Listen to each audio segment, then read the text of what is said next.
This week, I have been mainly playing British tanks.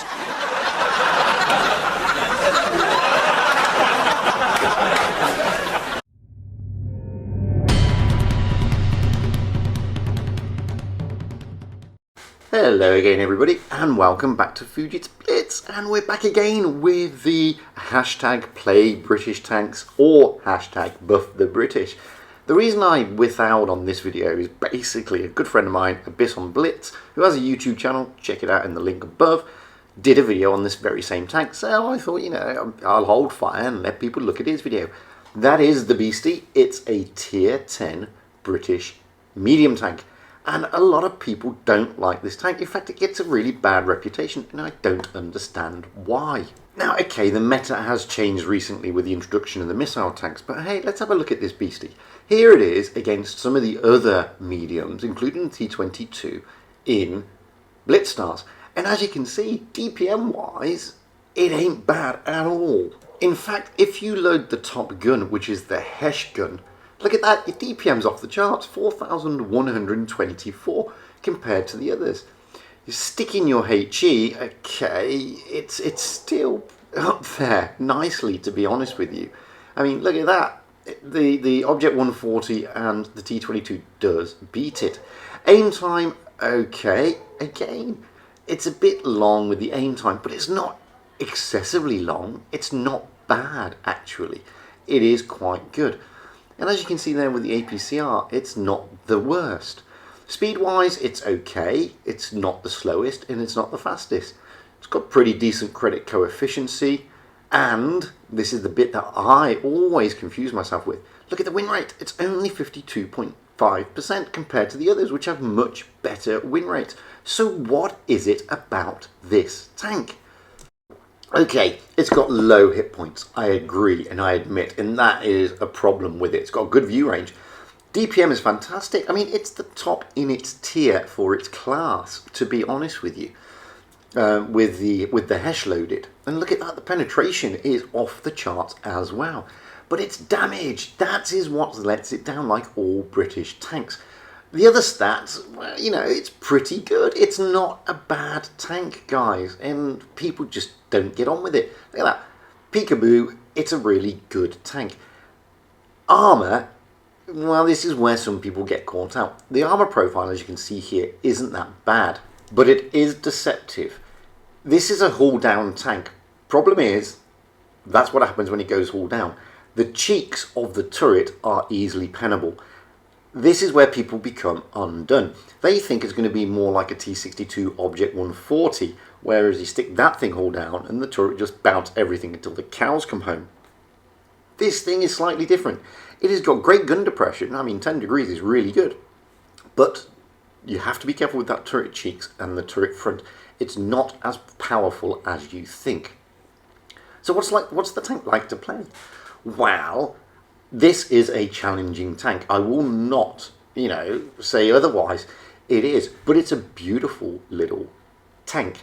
It's a very nice medium. And like most mediums in Tier X, it's tricky because you've got thin armor.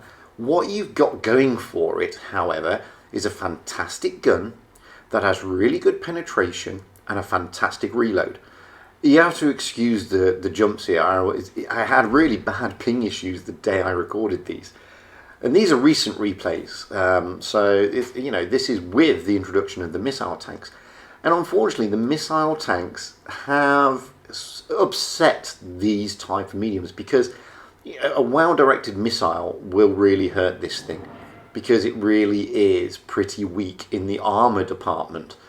And you know, you get a missile drop on your head in this thing and you're going to know about it. No two ways about that. But you have to play this tank conservatively. You can't go rolling in as a YOLO monster. It's just not the type of tank to do that. Wargaming recommend via Blitz hang it to Peekaboo. I mean, that's probably the best role for it. It is a medium support tank. Simple as. I've got the HE loaded. I've got the Hesh loaded there, which wasn't a good idea. But, you know, if you're going to play this tank, really, guys, you have to play it with the Hesh gun. because you're just going to increase your penetration and increase your damage output. Yes, you're going to lose your credits because it's expensive to run a HESH gun, but it's a nice tank, and that gun is by far the better gun. You don't always have to use the HESH, however. You can swap it around for APCR, and it's equally as good. But it is a nice tank. It's a lovely tank to play, and I like it. Challenging, yes. You have to play it conservatively, yes. But once you get used to its little nuances, I get stuck here on the AMX-30B, unfortunately, and the grill gets me. Damn shame. But, I mean, look at that. You get some really good shots out of this tank. It's a nice tank to play. We did okay there, just over 2,000 damage. Here we are rolling out on Rockfield, and we're going to stick it in the ideal position for this tank. And don't forget, that turret is easily penned. It's not as forgiving as people think, and that's where people become unstuck. Gun depression, 10 degrees, pretty nice. And it will bounce. Seriously, you will get bounces when you go hull down, but you've really got to be hull down. You stick your hull over the top like I just did there, and you can see you can get smacked. And I got smacked by a 183. Thankfully, he's only in the top of the turret where the commander's hatch is, so it limited the damage, but I still had a lot taken out of me there. This is why I'm saying it's a conservative tank. It's not a tank that you really can put in harm's way. If you look at the mini-map here, there are tanks around me, but I'm feeling pretty isolated. I'm not overly concerned because I'm in a relatively nice position for this tank, but I am concerned because I feel isolated and alone. And that's not a good thing when you're in this tank, to be honest with you. But look at this. I mean, you really can knock out some good shots. You've got to bide your time.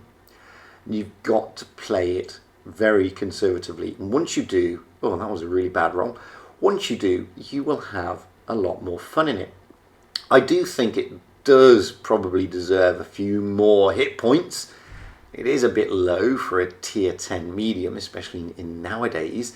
And, whilst they're buffing the tier 10 mediums, this one's being overlooked a little bit. It's still a nice tank to play.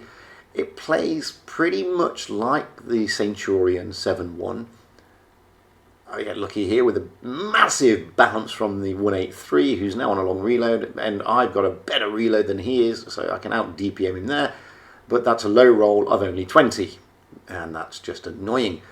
So as you can see, we held the line there quite nicely. It was okay. That's a bounce because I had APCR, because I'm a muppet.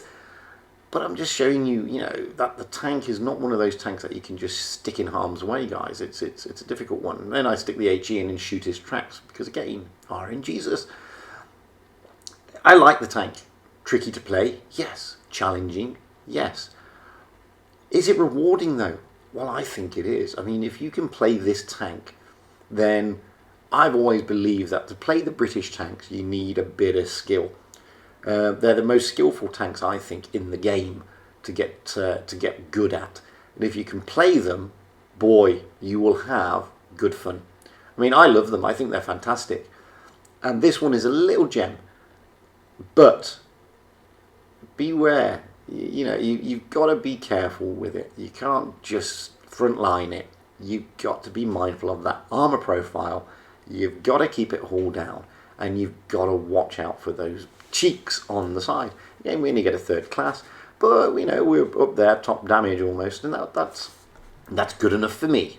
This is the last game, and here we are rolling out on Mayan. Again, another map that this tank does like, because there's loads of bumps and things that you can go haul down and smack the bejesus out of everything else. And that's what this tank likes doing. That's exactly what I like doing. Look at that. Boom. Hello, Grilly. Take a bit of HESH down your throat. Oh, goodbye, Grilly. I guess the 183 saw you as well. And, with this tank, with that support in the back, and this is what I'm saying, it really is a second line support vehicle. This has not got the speed to roll around like a Leo. It really is better off, not on the front line, although I'm on the front line here, as you can see, almost, but it's better off not on the front line, but just behind the heavies, giving them support. Because that's what it's all about. It's about supporting those heavy tanks with its fast reload and high DPM and amazing penetration. You don't have the alpha to act in a frontline capacity. And this is one of the things that I always talk about in Blitz, about knowing your role on the battlefield. And sometimes teams are a bit disjointed. And I'm guilty of that here. I'm not just behind the heavies, and I should be, because I should be supporting them. This is what I mean about the tanks having certain parameters. The reason this tank has a fast reload, the reason this tank has high penetration and low alpha, and the reason it has the armor profile that it has, is to play a specific role. And that role is, as a medium, to be a nuisance, number one, but number two, to be that second line support for those heavy tanks. The heavies have got the long reload, the high derp, and the big armor. They are vulnerable when they're reloading. This thing is there to plug that gap, because for every shot the heavy takes, this will take another 2. And that's the thing. So there we go. We did what? Just shy of 2,600 damage hour, or near as, damn it. It's a nice tank. Anyway, I've been Fujit. That has been the FV4202. A fantastic, albeit challenging tank. That, unfortunately, can drain your credit pool, to be honest with you. Really is one of those tanks that if you can get to grips with it, your skill level will shoot up no end. I love it. Anyway, by all means, comment, like, and all the other stuff below. If you haven't yet, press subscribe. It's a lovely thing to do. If you've got any decent replays, send them to me at fujitsblitz@gmail.com, or drop them onto my Discord server, whichever's easier. We will be back again with the final tank in the series, and that's the FV215B, and that should be this week, in the next couple of days, once I finish the top 5 worst tank series. So, until then, stay safe out there. Have fun on the battlefield, and happy tanking, because that is what it's all about, having fun and being happy.